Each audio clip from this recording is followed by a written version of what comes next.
Hello, Tyne Logan with the headlines on ABC News. Ukraine says Russia has begun the next phase of war to take the eastern Donbass region. The election campaign has gone distinctly negative, with the coalition and Labor each accusing the other of scaremongering and lies. China's foreign ministry says the nation has signed a security deal with the Solomon Islands, sparking concern from the federal government about China's growing military influence in the region. Ben Roberts-Smith's lawyers have called their first witness in the long-running defamation trial after weeks of evidence from publisher Nine Entertainment. 10,000 soldiers will help with relief efforts in the east of South Africa, where more than 440 people have been killed in floods and landslides. Less than a month after retiring from tennis, Ash Barty has revealed her next sporting move, featuring in golf's inaugural Icon Series in June. And Luke Shuey has opened up on the Eagles' embarrassment after their shocking showing against Sydney, but says he stands by the club's decision to bring in several players without match fitness. Those are the headlines from ABC News. For more at any time, you can visit our website. From the team, goodbye for now.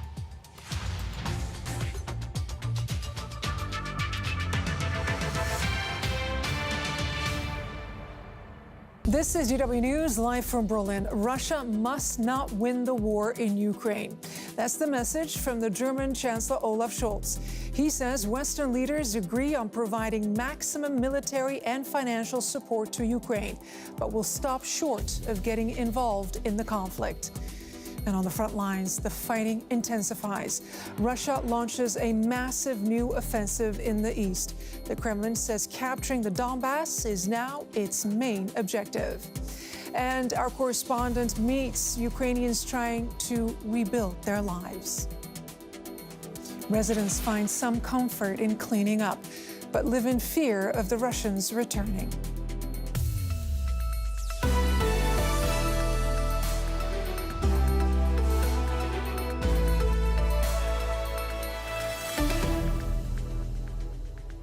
Hello, everyone. I'm Layla Harak. Thank you so much for joining us. We begin with breaking developments. German Chancellor Olaf Scholz has delivered an unequivocal message of support for Ukraine, but says Western allies will stop short of any direct involvement in the war. Speaking after talks with other leaders, Mr. Scholz sharply criticized Russia's latest offensive in eastern Ukraine and blamed President Vladimir Putin for war crimes against civilians. Mr. Scholz said there was a consensus that Russia must not win the war, but that NATO cannot be involved. Our principles are clear. Everyone agrees on them. Ukraine continues to have our full solidarity and support. At the same time, as heads of state and government, it's our duty to prevent the war from spreading to other countries. Therefore, NATO does not want to and cannot intervene directly in the war. And that's how it will remain. Everyone agrees on that. Our policy is guided by these principles. Maximum support for Ukraine, but no NATO involvement in the war. Well, our political correspondent, Simon Young, followed that press conference with the Chancellor Scholz for us, and he gave me this assessment of what the Chancellor said. Well, Layla, he made it very clear that he's very focused, along with other Western leaders, on the situation in Ukraine. He described the new Russian offensive in the Donbass, in the east of Ukraine, as a new phase in the war. And as you've said, he spoke of his solidarity, the solidarity of all Germany with Ukraine, with the Ukrainian people. He talked about unity among the allies, among the NATO countries, and he said that they would continue to do all they could militarily and financially to support Ukraine. Nonetheless, I think there may well be some disappointment in Kiev because he didn't offer either of the two big things that the government of Ukraine have been asking for, namely heavy military weapons and also a complete stop on Russian energy imports. Let's talk a little bit about the kind of weapons that Germany is delivering. What are they currently sending to Ukraine? Well, so far they say they've sent anti-tank weapons and also anti-aircraft weapons and other things like, night vision equipment and other types of what you might describe as personal use military hardware, and what they haven't done is sent big pieces of artillery, big tanks, helicopters, which is what some other nations, for instance the US, UK and Poland, for instance, are now doing. That's what President Zelensky's been asking for. That's what he says will make the crucial difference.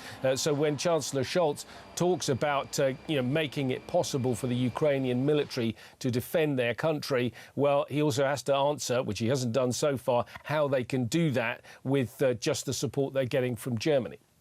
Simon, so in summation, support for Ukraine, no change in security policy, and no involvement of NATO. That's right. I think the non-involvement of NATO is clearly a continuing policy, because there's the fear that if NATO became a warring party, the war could spread, and also potentially Vladimir Putin could be tempted to escalate it somehow, for instance, with a nuclear strike or something like that. So that policy continues. But I think there is an argument within NATO, within the G7, of how quickly they can ramp up and really back the Ukrainian defence effort. I mean, Olaf Scholz himself says it's a Russian objective now to take control of the entirety of Ukraine. That's what he said today.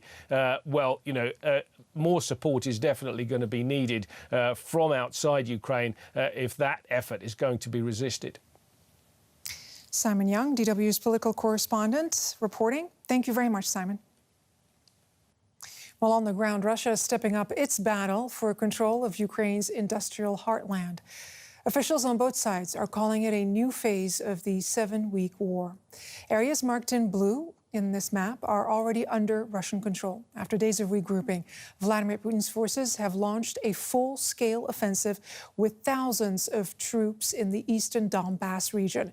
And a new front line, marked in red, stretches along hundreds of kilometers. Recent weeks have seen Russia suffer humiliating setbacks around the capital, Kyiv. The Kremlin now says seizing Donbass is the main goal of its so-called special military operation. Shots fired on the front line. Ukraine says these are some of the opening salvos in Russia's offensive in the east. In footage released by the Ukrainian Defense Ministry, troops say they are ready to defend the Donbass. Let them come, this soldier says. They will stay here forever. There is enough land to bury them all. Ukraine's president confirmed the start of the new phase in the war. We can now state that Russian troops have begun the battle for the Donbass, for which they have been preparing for a long time. A significant part of the entire Russian army is now concentrated on this offensive. No matter how many Russian troops are driven there, we will fight. We will defend ourselves, and we will do it every day. We won't give up anything Ukrainian.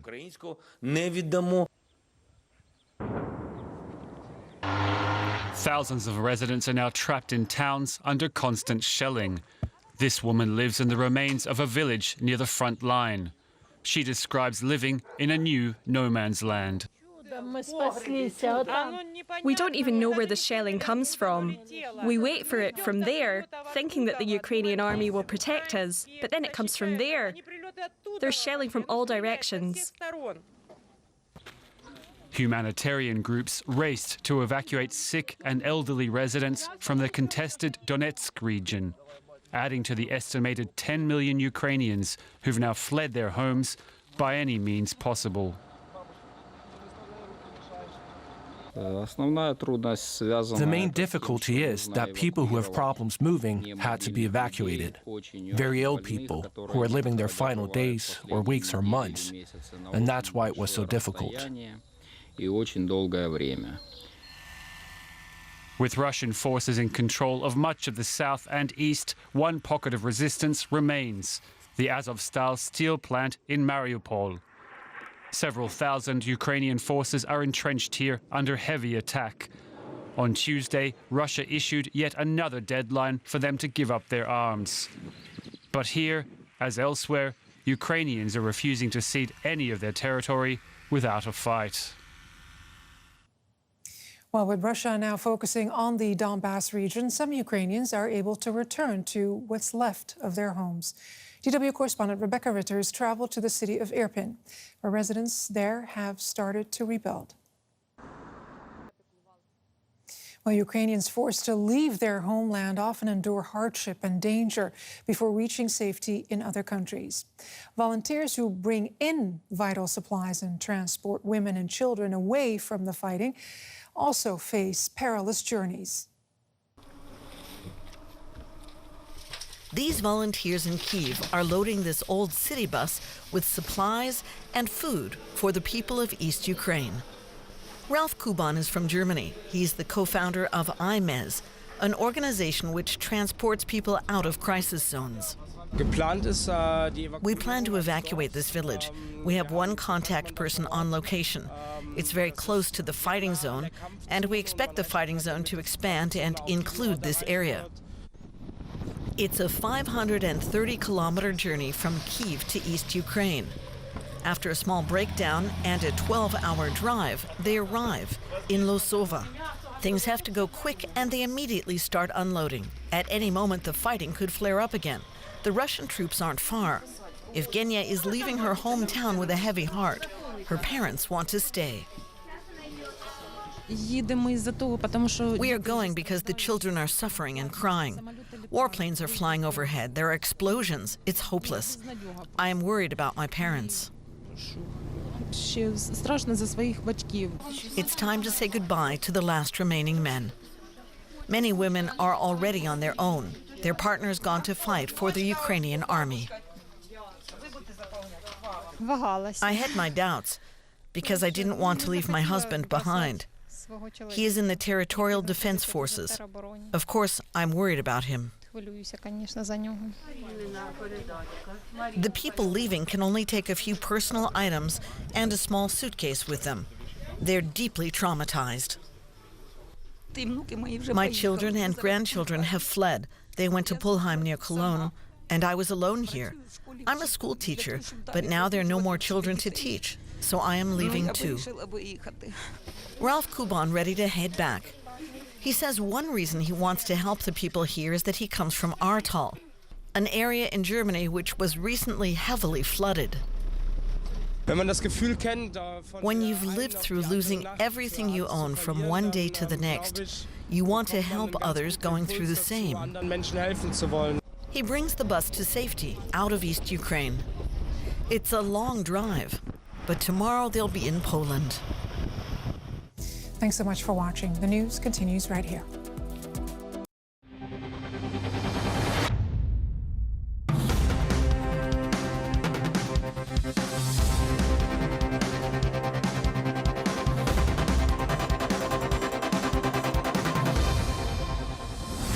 Welcome to The Business. I'm Catherine Robinson. Coming up on the program, reviving retail ghost towns, how to bring foot traffic back to the CBD when city office workers stay at home. It's picking up in the shopping centre malls. It's picking up a lot more than the CBD. The CBD is still very, very quiet. And the pursuit of COVID-0. What economic impact will China's costly exercise have on the rest of the world?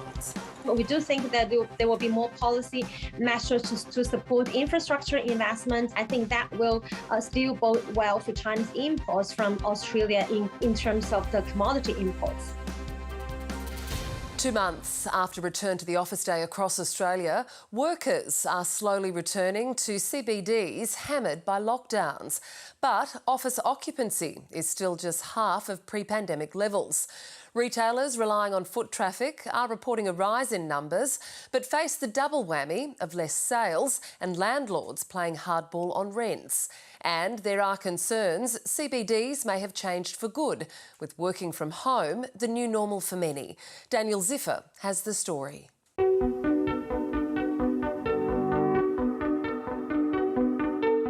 City retailer Elk has weathered a roller coaster of lockdowns and restrictions. And having that inconsistency in trade has been our biggest challenge.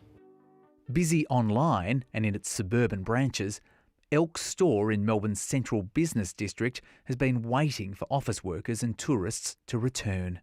We're already seeing pre-COVID numbers coming back to close to where they were, and I think that that's going to continue. That's the experience of one store.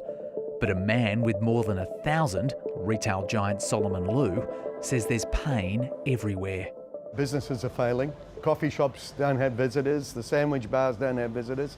And it's just an empty town. And it's just very unfortunate. Even cities barely touched by COVID restrictions saw a collapse in the numbers of office workers coming in. But they're returning. And the money points to hope too. More than $2 billion worth of CBD retail was sold last year as buyers snapped up real estate bargains. Demand is growing. Morning, Thomas. How are you? Good, thanks. How are you? Can I get the usual? Usual. Real estate agents are filling shops again, often with retailers that haven't had a city store before. You flat white? Thanks so much. Thanks so much. On average, rents have kind of stayed where they always were. We're not seeing significant discounts being offered, but definitely more flexible terms. Prolific deal maker Zelman Ainsworth says retailers are using what they know about their customers, gleaned from online purchases and deliveries, to make decisions. This will soon be a high-end cycling store, specialising in triathlon bikes that can cost more than $10,000. The reset of the CBD retail mix has allowed interesting, unique tenants like this to come into pockets of the CBD and really trade within a bit of an ecosystem and a bubble. Premier Investments runs Smiggle, alongside fashion brands including Just Jeans, Peter Alexander and Portmans, and holds a 20% stake in department store Myer. Nationwide, the fortunes of department stores have largely followed whether lockdowns and restrictions are on or off. Billionaire Solomon Lew isn't entirely positive yet. It's picking up in the shopping centre malls. It's picking up a lot more than the CBD. The CBD is still very, very quiet. Lockdowns kept city workers from their desks, and some of them have got used to it. You look at Sydney and Brisbane, there is more traffic. So, it might be tough in those cities, but you see a pathway to traffic returning. Certainly in Melbourne, we've got a long way to go. 2 years after the pandemic sent office workers and tourists home, cities are having to reshape themselves. They've been doing that for decades, but now the pace of change will have to be faster to create spaces that people want to work, stay, spend and play in, not out of a sense of obligation, but because they want to be there. Marnie Godding is looking for a further city site, but the bargains are already gone. We thought post-pandemic that actually leases would be everywhere and we'd be able to have the pick of the bunch. We're looking to expand our retail offering.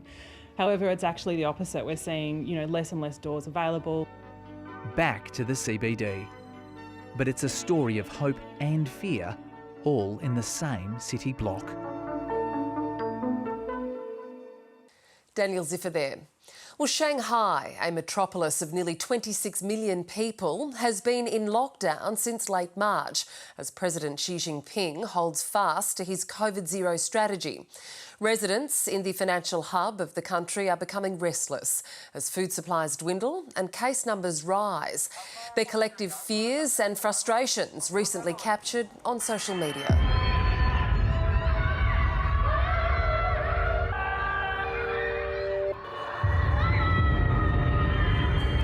Yesterday, China GDP numbers came in at 4.8% for the first 3 months of the year.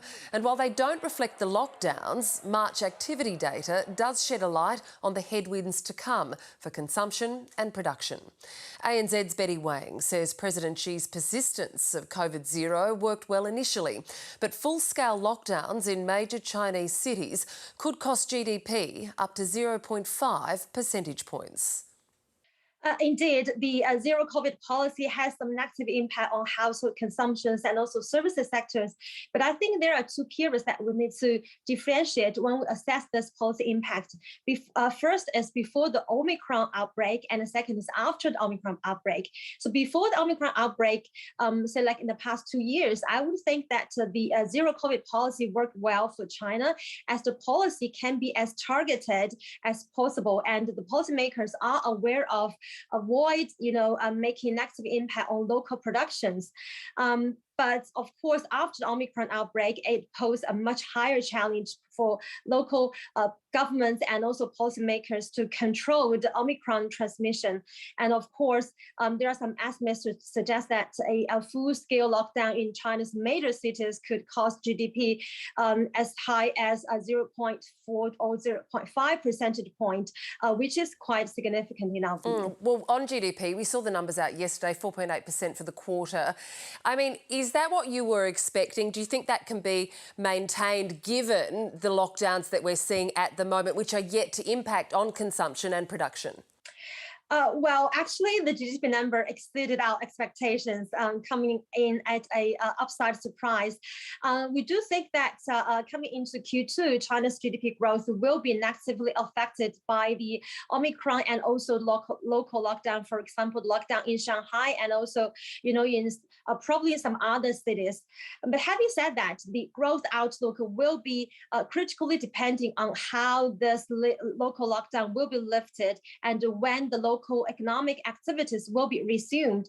So our current expectation is economic activities will be gradually resuming from May onwards. So if that's the case, I think the negative impact will be controllable in the near future.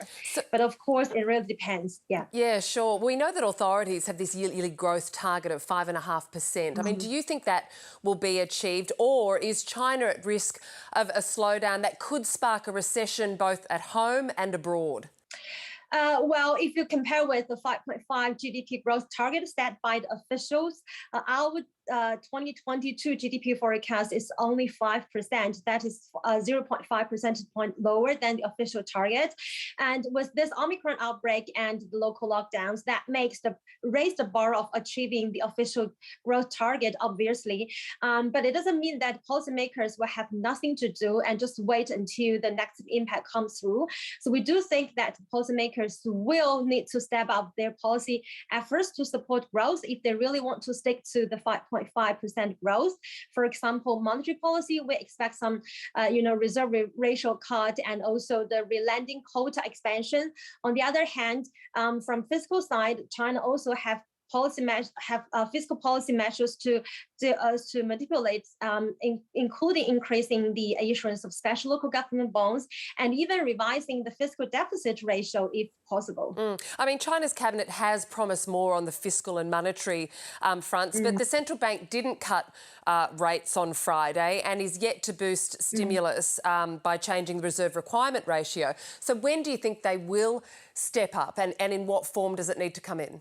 Indeed, we do not think that monetary policy or the policy rate cut is anything important for PBOC, the People's Bank of China, to consider at the current moment, but rather they would like to lower the bank's funding cost in the near future. For example, the reserve ratio cut that, as you mentioned, and also yesterday, the PBOC, the Central Bank of China, announced 23 measures to support growth, in which it includes to expand relending quota to SMEs, small and medium-sized enterprises, and expand credit. So these are policies that we expect to be materialized in the near future. At the same time, the loan prime rate, which could be also reduced by 5 basis points, for example, as early as in April.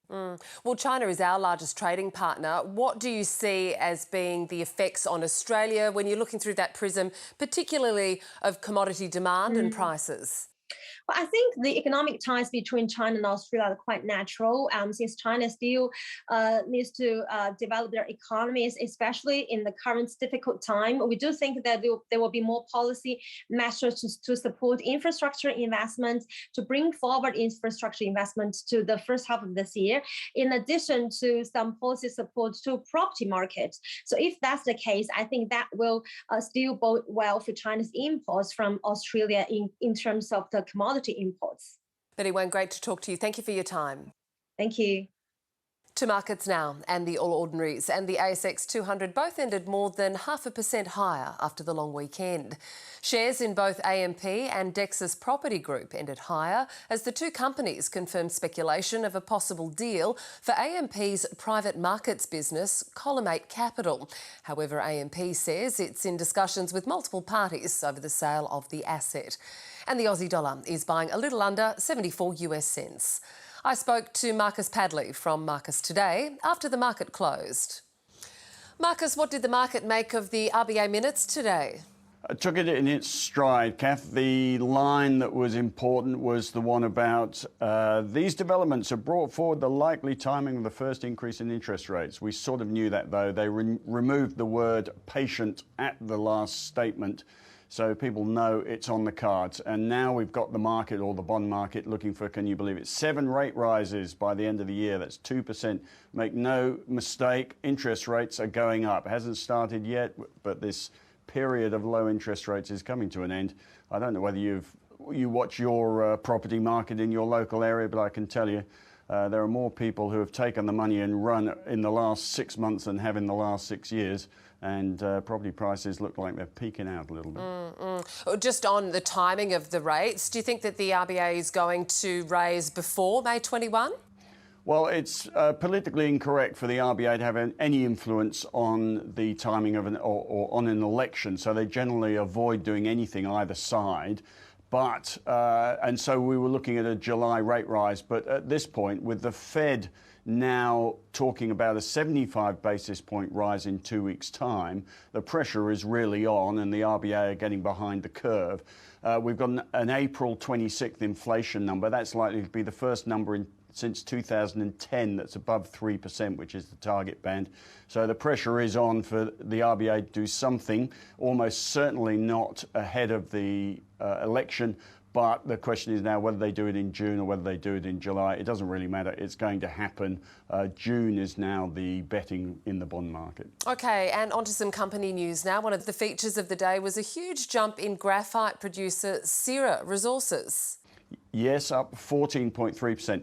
So Sierra Resources is a graphite producer at the moment out of Mozambique, but it's building a plant in Louisiana. And the interesting development today is that they have announced that after a period of due diligence, Biden's Advanced Technology Vehicles Manufacture Program, which has got the ability to lend $17 billion, is going to lend them $107 million to build a plant in Louisiana.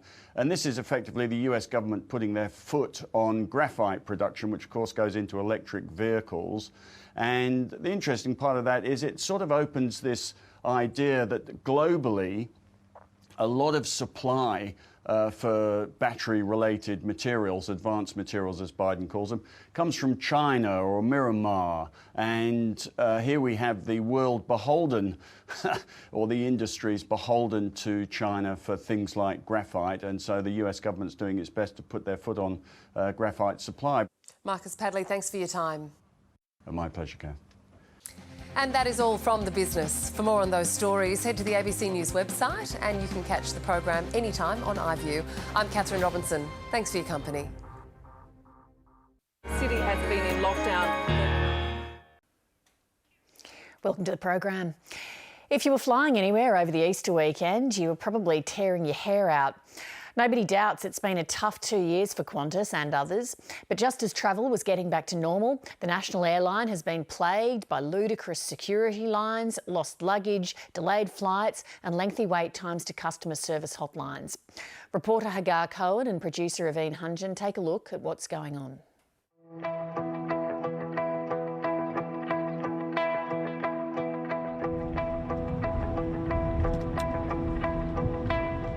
It's been 10 days since Samantha Morris lost her luggage after flying Qantas for work. I have no idea where my bags are. Her frustration began when she volunteered to have her bags taken off an overweight flight. Qantas has been quite a reliable airline, so I've never really thought about the risk of doing something like that. Samantha says she regrets putting her trust in the national airline. I tried to contact Qantas by telephone. I was on hold for more than 21 hours. I then filed 2 customer complaints to Qantas in writing. After that, I contacted the Airline Advocate, which is an ombudsman for the airline industry, and received a response from them telling me that my complaint was ineligible to be followed up by them because I hadn't yet had a response in writing from Qantas. My plan is to go and find a Qantas staff member, preferably someone that works in the baggage department, and ask them, you know, what's going on. Qantas woes surfaced 2 weeks ago when scenes of overcrowded airports and angry passengers were doing the rounds on social media. Qantas boss Alan Joyce blamed the situation on COVID, adding that passengers were out of practice with airport procedures. I think our customers are not match fit. Aviation expert Jeffrey Thomas says a combination of conditions created the perfect storm for the chaos. You've got reports coming in of approximately 25 to 30% of staff calling in sick with COVID. On top of that, you've got a situation where literally hundreds of thousands of people want to travel over the holiday season. On the front lines of customer frustration are Qantas employees. 730 has obtained screenshots of an internal Qantas discussion group where staff expressed grave concerns for the mental health of peers and said they're struggling to deal with angry customers after the domestic sales desk was recently closed for good. We've had ground staff hiding on the flight deck because passengers are so angry and irate and they just can't take any more of that sort of projected anger.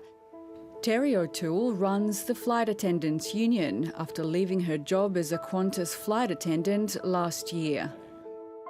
For 35 years, this was a company that I had absolute pride in. I think that what we've seen is just a general decision-making process from executive all the way down, whereby it's about the bottom dollar.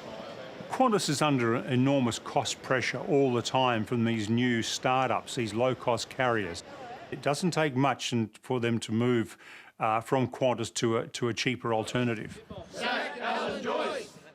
When the pandemic brought the aviation industry to a standstill, Qantas outsourced 2,000 ground handling jobs. The Transport Workers Union fought that decision in the federal court. A judge found Qantas's decision to outsource was partly driven by the executive's desire to avoid union bargaining and industrial action. We can't have companies pocketing the profits when times are good and then going cap in hand to governments when things get tough. Qantas argued that the outsourcing was needed to save $100 million annually and has refused to reinstate the sacked workers. I got my home loan refinanced, I brought an investment property, and then I was out of a job. You know, it was like the whole world came crashing on me. Sammy Russo was among the 2,000 employees who lost their jobs. 15 years at Qantas, we never had this problem. I could turn up to work and I knew exactly how the day is going to go and what I need to do. You know, we had guidance, we had leadership, we had skilled workers. He says the problems at Qantas started when the company got rid of experienced workers. They've created the problem. We knew this was coming. It's a mess. And every time I see a commercial on TV, I have to laugh. I'm like, what a joke. It's not what it used to be. Qantas said in a statement that it rejects claims that disruptions are linked to its decision to outsource ground handling and said that staff shortages due to COVID are a problem across the industry. On top of the federal court case and thousands of angry customers, Qantas is also facing a fresh investigation by the consumer watchdog, the ACCC. It will probe Qantas's credit policy after customers complained about the system. Meanwhile, many remain out of pocket. Peter Hansen is still waiting for a refund on $5,000 worth of flights he paid for in September last year. This is beyond the pale. It's a little bit too long is a computer system. It should be able to just few clicks and that money goes back where it came from. Qantas said in a statement that they are currently processing 80% of refund requests within 7 days. It is a real challenge for Qantas to get the systems working properly, and it probably will not be till after Anzac Day that things start to return to the new normal. The huge demand for travel has prompted the credit rating agency Moody to lift its outlook for Qantas from negative to stable. But the airline's financial performance is no consolation for passengers like Samantha Morris and thousands of others who are still trying to recover their tickets, money or bags. I was able to speak to a Qantas staff member, so I'm already feeling quite buoyed about the fact that I made human-to-human contact. And she was able to give me a file reference number for my lost baggage, which I haven't been able to get until now.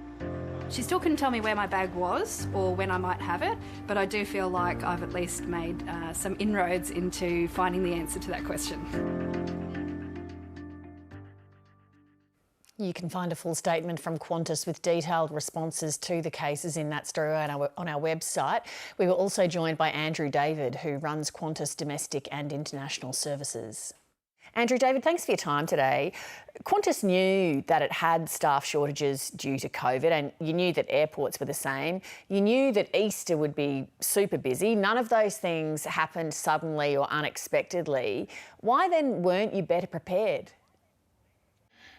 We had prepared for the growth. It's hit us very quickly. End of last year, we were at 40% of our pre-COVID capacity in the domestic market. Over the Easter period, we're at 100%. We did plan for it. We were aware of labour shortages in the market. We planned for those. What we can't plan for is the way that we've been hit with COVID absenteeism across our businesses. People are sick with COVID and people who are absent because they're close contacts. And that's hit us all over the place. Ground operations, security, our Jetstar pilots have been more impacted than our Qantas pilots. That we couldn't plan for. In one case, we had 50% of our workforce in one group in Melbourne absent one morning. You can't plan for those kinds of things, and that's what's hit us over this holiday period. The Business Council says that workforces at some airports are 40% lower than pre-pandemic levels. Are there enough workers out there for Qantas and for airports to recruit, or does the federal government need to increase skilled migration so you can get on top of some of these issues? Clearly, whatever the federal government can do to help with labour shortages more generally across the economy will be welcomed by all businesses in this country. For us specifically, we have planned. We've kept all the skilled workers, pilots, cabin crew, engineers, where we're ramping up in other jobs. We are finding we are getting those people. It does take time to recruit. We did allow for it. But as I said, the problem we've got is the way COVID's hitting our sickness and absenteeism levels, and that's the challenge we've currently got. Qantas outsourced 2,000 ground handling jobs mid-pandemic. How can having a new workforce not be contributing to some of these headaches?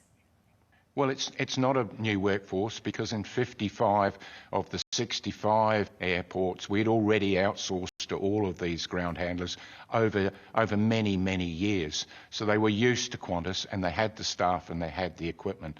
The decision that we made was to outsource the other 10 airports. And indeed, the performance from those ground handlers has been very good. If you look at last Easter, where we didn't have COVID rife in the community and our domestic capacity was back to 93%, the performance was very, very good.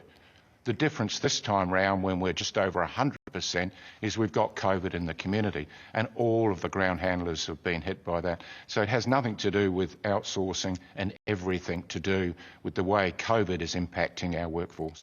Regarding flight credits, it can be hard to find a time to rebook. A flight has to match what you spent originally. If you get on the phone, you're on the moment on hold for an hour or two.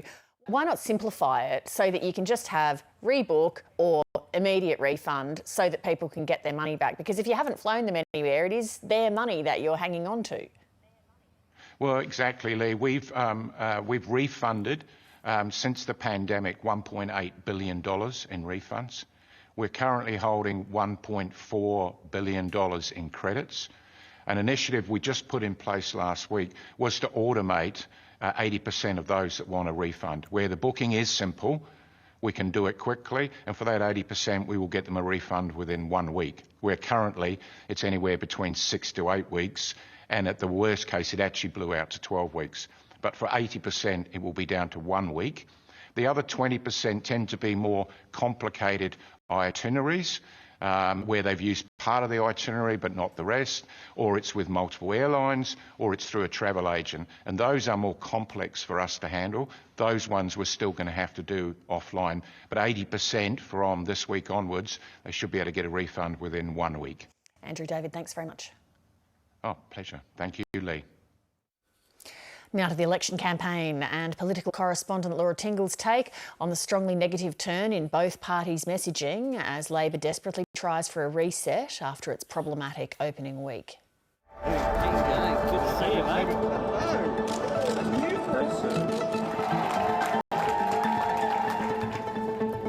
If it's a Labor government supported by the Greens, that's bad news for the resources sector because the Greens want to shut the mining industry down. My opponent is running on fear and scare.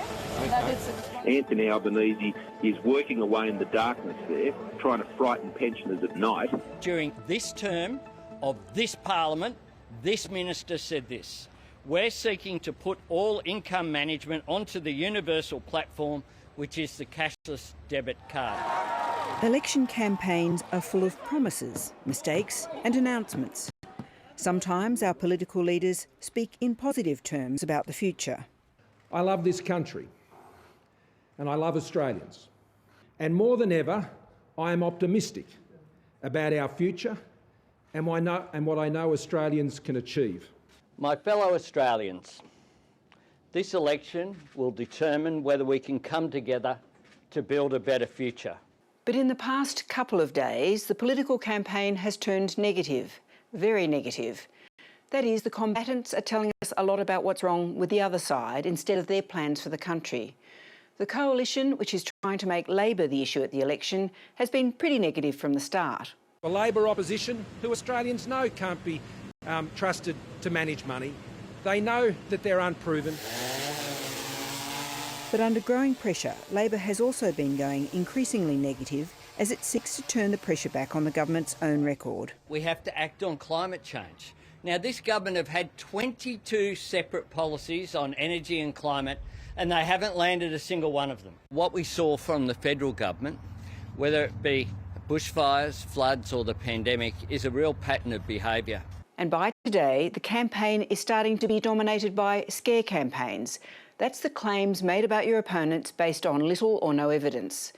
The government claims Labor has a plan for a secret retiree tax, plans for higher taxes generally, and a plan for pushing power prices up. For its part, Labor says the coalition has a secret plan to cut Medicare and that it wants to extend the cashless welfare card to aged pensioners. Now, Anne Ruston has made it very clear that she wants to take the universal out of universal health care. She has made it very clear that if we have a re-election of the Morrison government, we will see more cuts to Medicare. Well, I think the comments you're referring to were back in 2014. Our government has been absolutely clear that we are not cutting Medicare. So what's the basis of all these claims? The coalition's claim that Labor has a secret retirees tax is not a claim government figures publicly make, because it's not true. But it has run extensively on Liberal Party social media platforms. It's based on a 2019 opposition election policy to curb franking credit payouts, a policy that was dumped by Labor quite a long time ago. For its part, Labor is claiming the coalition wants to put aged pensioners onto the cashless welfare card, a card that operates like a bank debit card, but which cannot be used to buy alcohol or for gambling. Labor's claims are based on comments 2 years ago by the same person at the centre of the claims about cuts to Medicare, Senator Anne Ruston. We've run a number of trial sites. We're seeking, as I said, to put all income management onto the universal platform, which is the cashless debit card. And I think then the conversation needs to be had about what are the advantages of this card. But income management is different from the aged pension. Ruston insists she was not talking about compulsorily expanding the coverage of the card to aged pensioners. Here he is, the Labor Party, frightening older Australians over something that is a complete and utter lie. Now today come the claims that Labor's plans for the electricity network will dramatically increase power bills. Now, when Labor was last in power, we saw overinvestment, gold plating of the poles and wires. And that is exactly what's going to happen again if Labor gets into power. They said that electric vehicles would end the weekend. This has been around for 3 years, and the government have 3 years later got a front page splashes in tabloids based upon not quite sure what.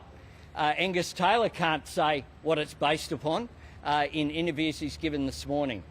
We did the hard on that. If there is one thing both sides are definitely telling porkies about, though, it is this. There will be no deal with the independents and crossbenchers. I won't be doing any deals with independents. Polls continue to show a huge vote for independent candidates, and the prospect of a hung parliament and a minority government is a very real one. While both sides insist there will be no deals, the idea that after such a bitter campaign, either side would righteously abstain from doing a deal that would mean the difference between being in government or opposition seems rather unlikely. And Laura Tingle joins me now. Laura, the Chinese government's just confirmed that it has signed a security deal with the Solomon Islands. What does that mean for regional security, and how does it play into Australia's election campaign? Well, we have been anticipating that this would happen for a while, Lee, but obviously the fact that it's actually now happened is going to send a chill through the region. Certainly it's already sent a chill through the Australian security establishment and defence establishment. This comes at a time when our Minister for the Pacific, Zed Seselja, has been in Honiara trying desperately to persuade the government there not to sign this deal, and with this very high-level delegation from the US on its way. So basically the Solomon Islands has thumbed their nose at this and said, look, we will make our own decisions about these things.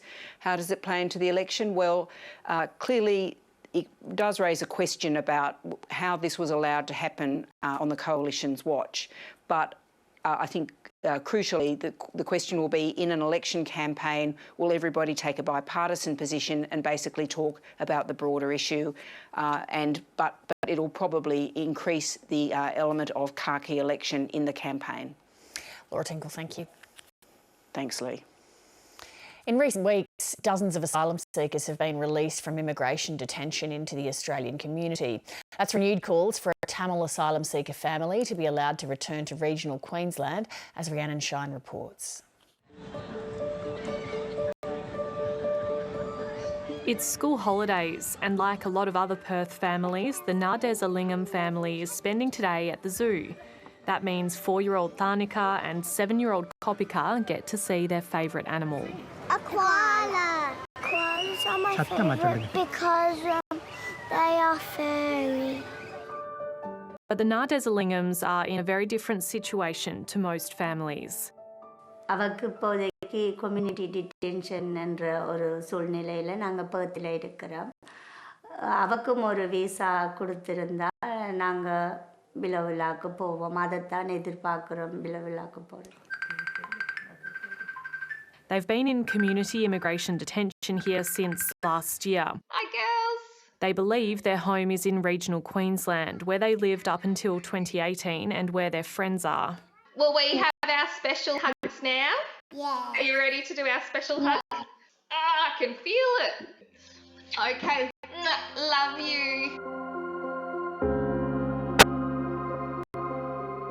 Priya and Nardez came to Australia by boat separately in 2012 and 2013. They married and started a family while their asylum claims were being assessed. But their claims for refugee status were knocked back, and the family was removed from their home in Billawheeler in 2018, sparking national protests. I am, you are, we are Australian. The following year, the government government tried to deport the family, but it was halted by a legal challenge and they were sent to Christmas Island detention. They spent 16 months there, costing the taxpayer more than $6 million. In June last year, 3-year-old Tharnika fell ill and was medically evacuated to Perth, again prompting community outrage. Then the Immigration Minister Alex Hawke stepped in, using his ministerial power to grant Nades, Priya and Kopika temporary bridging visas. It means the parents can work and the children can go to school in Perth. But the youngest family member was not given a visa. They will stay in the community in Perth. That's the decision I've taken today.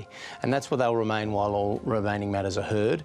And that's appropriate because their immigration status hasn't changed. They're still unlawful non-citizens. All we need is just one additional visa. That's all we're looking for. We're not looking for anything to be done to the parents' visa at this stage. Just issue the little one a visa to allow them all to travel to Biloela, and then we'll address their permanent residency at a later date. நாங்கள் நிறைய வாட்டி சொல்லியிருக்கோம். நாங்கள் போவோமாண்டு இப்போ கோபிக்கா ஒரு தடவை என்கிட்ட கேட்டிருக்கிறா. நீங்கள் அடிக்கடி சொல்கிறீங்களே போகலாமாண்டு போய் சொல்லக்கூடாதுன்னு சொல்கிறீங்களே, அப்போ நீங்களும் போய் தானே அப்பா சொல்கிறீங்கன்னு சொல்லி என்கிட்ட கேட்டிருக்கேன். நான் போய் சொல்லலை, எங்களால் போக முடியாத சூழ்நிலையில் இருக்கிறோம். கண்டிப்பாக ஒரு நாளைக்கு நாங்கள் போவோம் விழாவுக்குன்னு சொல்லி வச்சுருக்கேன். In the countdown to the federal election, the federal government released the last remaining asylum seekers detained at the Park Hotel in Melbourne, igniting new hope for advocates pushing for the family to be allowed back to Biloela. By releasing those people from Park Hotel, it hasn't caused further boats to come to Australia, and that's always been our position. You can still have a tough boat policy and still be compassionate in certain cases. Nationals MP Barnaby Joyce is among several coalition MPs who've previously spoken out against the family's continued detention. Nika and Kopika were born in Australia. Thank you very much, Cole. On the campaign trail, Mr Joyce has flagged he's in negotiations with fellow cabinet members about the family's situation. I'm not going to start jeopardising or ventilating what we are doing. I'm just going to tell you my position is the same. In a statement, a government spokesperson said the family's case was subject to ongoing legal and administrative processes and it was not possible for the Immigration Minister to comment. If elected, Labor says it would allow the family to return to Biloela. The family have always maintained they'd face persecution if returned to Sri Lanka, and their ultimate goal is permanent residency in Australia. எனக்கு visa முடிஞ்ச பிறகு எப்பவும் எந்த நேரத்தில் நான் ஆபத்தில் தள்ளப்படலாம், என்னை அந்நாடு கடத்தலாம்ன்ற ஒரு பயம் இருக்குது. The reality is this family spent 3 years in an immigration detention centre in Australia in harsh conditions, and that there is a power by the minister to grant them a visa irrespective of whether or not protection is owed. For now, the family is doing their best to live a normal life in Perth. Nades is working as a chef at a local restaurant. His amazing personality and then his cooking skills are very, very amazing. Priya has taught herself to sew clothes for her daughters. Kopika is in Year 2 and Tharnika is in pre-primary. While a second federal election is playing out since they were removed from Biloela, the family's resolve has not changed. Hopefully soon you'll be coming to Billo and I can give you big hugs. Yeah, I hope I come to Billo with Dani and my mum and my dad. Bye. Next month, 4 Sydney-based Ukrainian artists are launching a global auction of their artworks to raise money for war refugees. The artists are all women with family back in Ukraine and shared their stories with producer Alison Chow.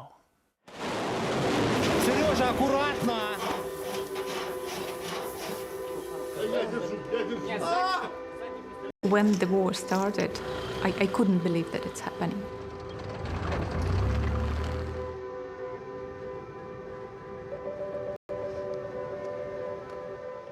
And I came here to Australia to do a master research in UNSW 11 years ago. I missed the culture, the very diverse culture of Ukraine. My auntie Raisa, she was living on the 4th floor of apartment block. She couldn't go to bomb shelter because of her knee problem and asthma. She was just sitting there for 10 days and thinking, is it coming to me or to my neighbors? The heating was damaged, there were no water, no heating, the windows were broken, and there was -12 outside. So she was probably thinking, will I freeze to death today or tomorrow? When I see all these people who want to live, and I really feel that they do need to live. We need to save these lives in any possible way. When the war started, we felt uncertainty and pain for everyone who's there. I haven't seen my mom and my dad and the rest of my family for 3 years because of lockdowns and now because of the war. I have a baby. She was born in 2020, and I don't know when we will have a chance, to meet grandmas and grandpas who haven't seen her. I decided that as an artist, I cannot be silent. I need to do something. So this project started on the 2nd week of war, and we immediately selected the artist and created all these 4 pieces specially for this project. And we unintentionally we all used the same colors, blue and yellow. Yes, that's beautiful. And to feel as one and stand for Ukraine. And I wanted to show all the different media and styles. So appreciate your participation in it. To have this chance to show my way, to show art and help refugees, because it's not just someone's stories. It's my story. It's a story of my family. Ukrainians is a big family. We live in different countries, but we support each other. My family, my parents, my cousin and Dima. It is first day at school. All my close family in Ukraine now. My parents, my brother's family. It's absolutely terrible. I painted all of my life. 3 years ago, when I relocated to Australia, I started to continue teaching children and adults in my home studio in Sydney. Now I paint a lot in ancient Ukrainian folk style, call it Samchakivka. It is a very colorful, beautiful, decorative style. Oh yeah. I was really lucky to get my grandmom's cousin, Raisa, who was living in the city of Kharkiv. We are very lucky that she got visa, and we are very grateful to Australia that allowed her to come and for us to care for her. This just really saved her life. It is a happy ending. And I wanted to show that Ukraine is going through the change, because the war is a big change. And the butterfly is a symbol of change. From caterpillar, you change to something beautiful. And I'm absolutely sure that Ukraine will be beautiful and it will have a beautiful future. You can find the full details of the auction on our website. That's the program for tonight. Thanks for your company. Good night.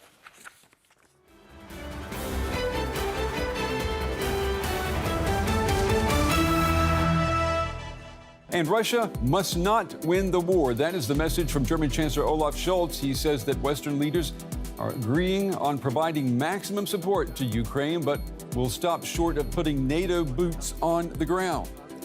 And tonight we will meet a young student forced, like millions of others, to leave Ukraine. He wants to start a new life here in Germany, but may have to return to his native Nigeria.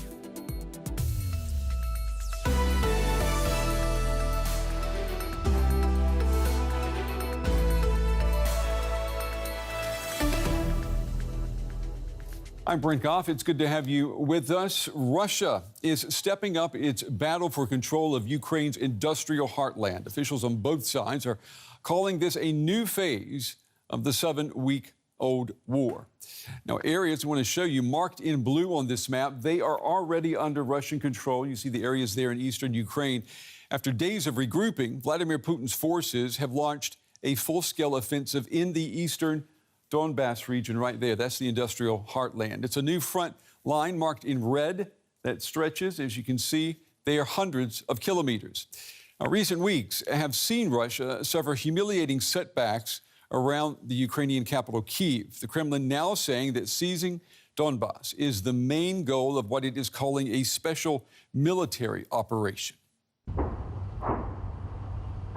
Shots fired on the front line. Ukraine says these are some of the opening salvos in Russia's offensive in the east. In footage released by the Ukrainian Defense Ministry, troops say they are ready to defend the Donbass. Let them come, this soldier says. They will stay here forever. There is enough land to bury them all. Ukraine's president confirmed the start of the new phase in the war. We can now state that Russian troops have begun the battle for the Donbass, for which they have been preparing for a long time. A significant part of the entire Russian army is now concentrated on this offensive. No matter how many Russian troops are driven there, we will fight. We will defend ourselves, and we will do it every day. We won't give up anything Ukrainian.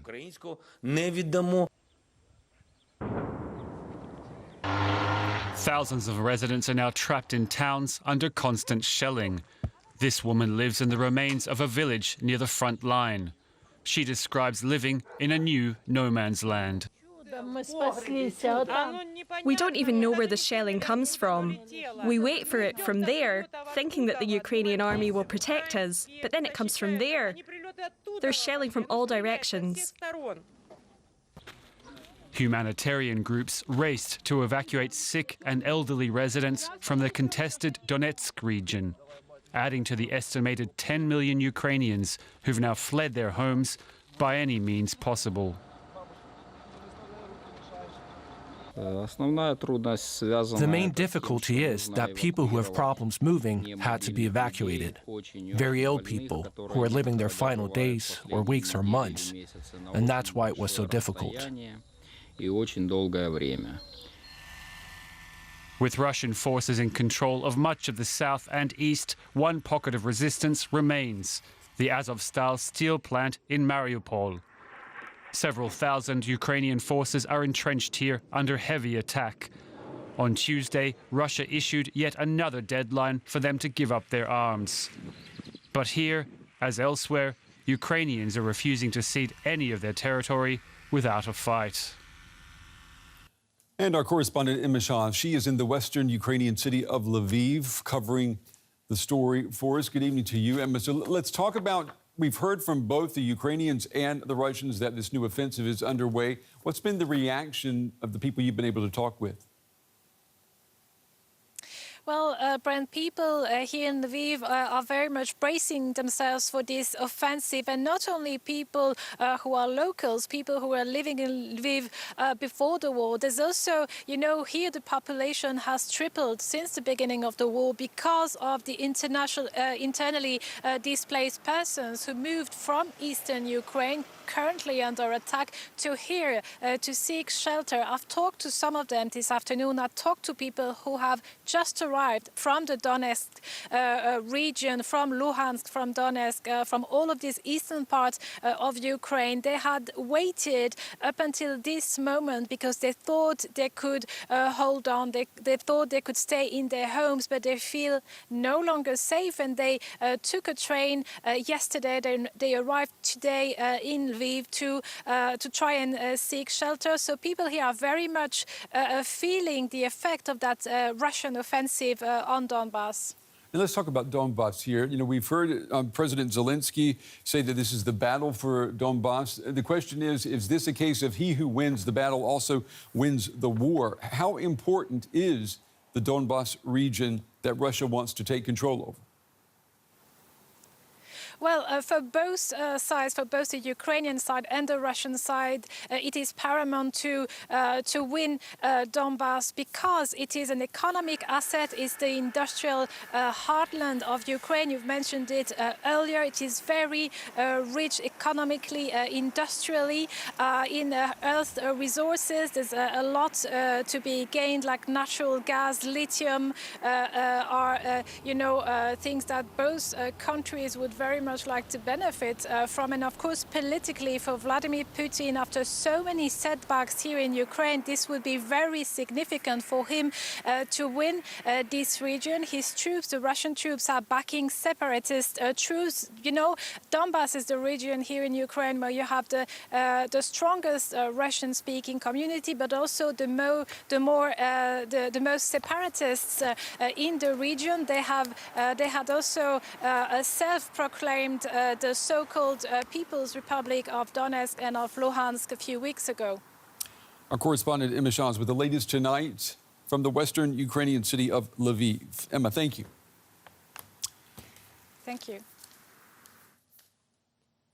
Well, Russia's foreign minister has today confirmed that a new stage in what the Kremlin calls a special military operation has begun. Sergei Lavrov says that Moscow's overall objectives have not changed. Take a listen. Operation in the east of Ukraine is aimed, as was announced from the very beginning, to fully liberate the Donetsk and Lugansk republics.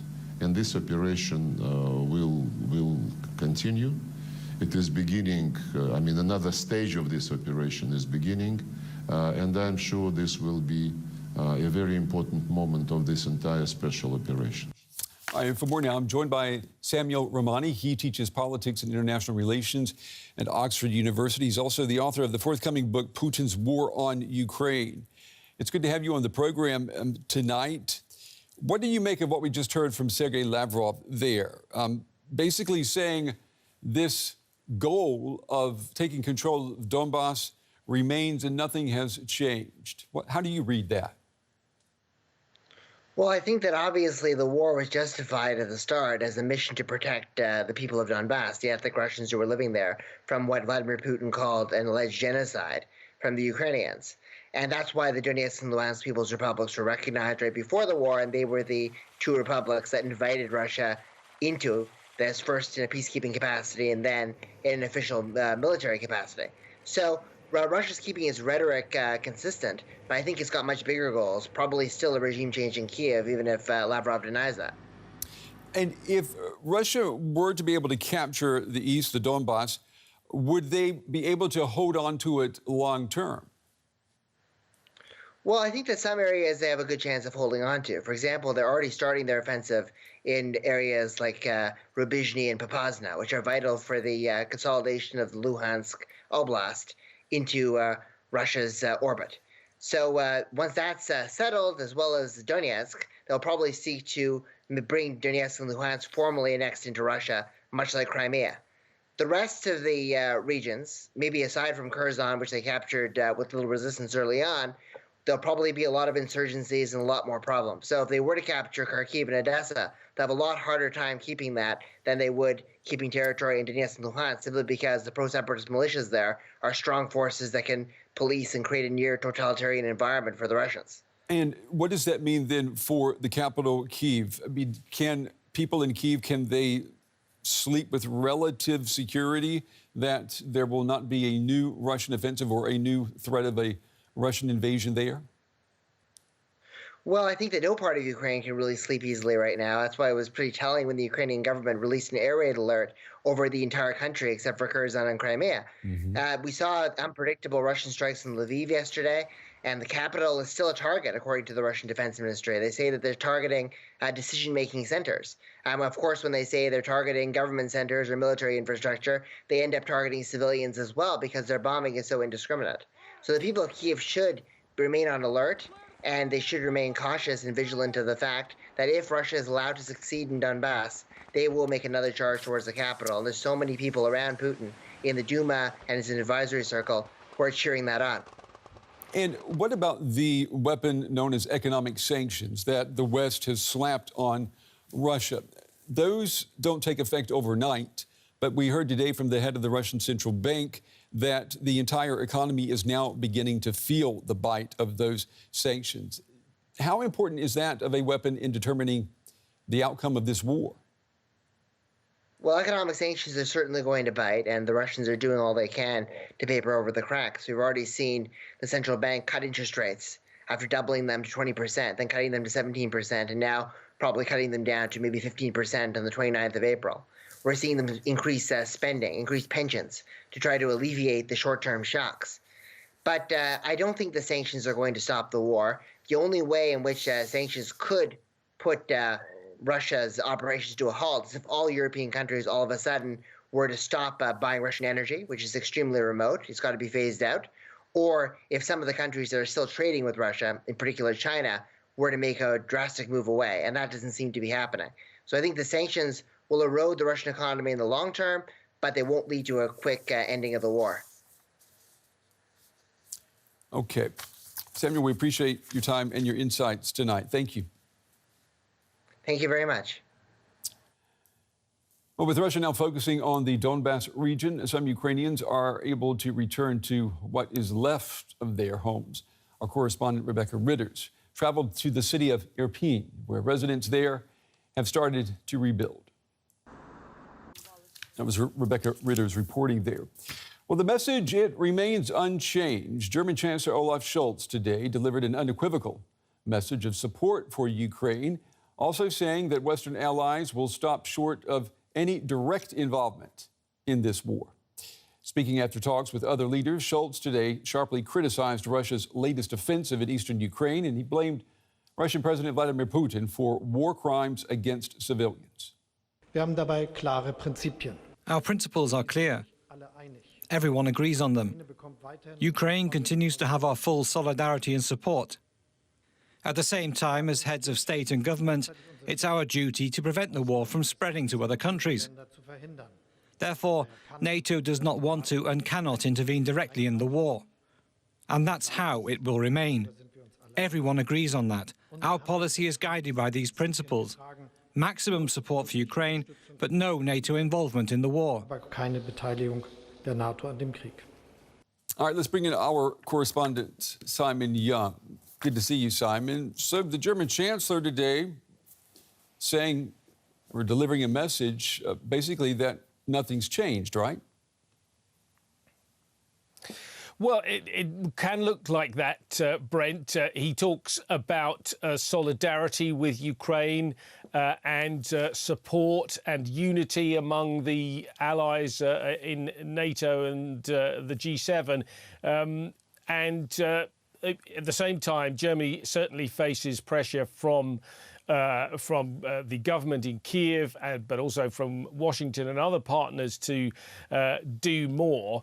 When it comes to weapons, what Olaf Scholz has been saying is that there's no point in delivering weapons that Ukraine can't use immediately. So the emphasis is on other kinds of support. Germany, he says, has delivered as much as it can in the way of weapons from its own stocks. But he's only really been talking about anti-tank weapons, so-called light weapons, also some ammunition. He says that kind of support will continue, but he's not, it seems, talking about providing heavy weapons directly, the kind of thing that Ukraine says it needs in order to defend its territory. Instead, Olaf Scholz says, well, Germany will help to finance, it'll help to do the logistics, it'll presumably provide the export licenses and so on. But in terms of actually sending the tanks and the helicopters, that's not going to happen. And Simon, there appears to be a lack of clarity in knowing exactly to what extent Germany is willing to help Ukraine in terms of weapons. Why is there a lack of clarity on that? I think there's been some difficulty in the messaging, that the Scholz government has used a number of different arguments. As I was saying, they've emphasised this point that there's no point in equipping the Ukrainians with things that they can't immediately use. That won't help them in the fight. So they've talked about supporting other countries, Eastern European countries, who still have stocks of Soviet-era equipment, for instance, which can be, more or less deployed in Ukraine without further training efforts. That is an argument for sure, but on the other side, countries like the US and some other NATO countries are sending heavy materiel. So, there seems to be a difference of opinion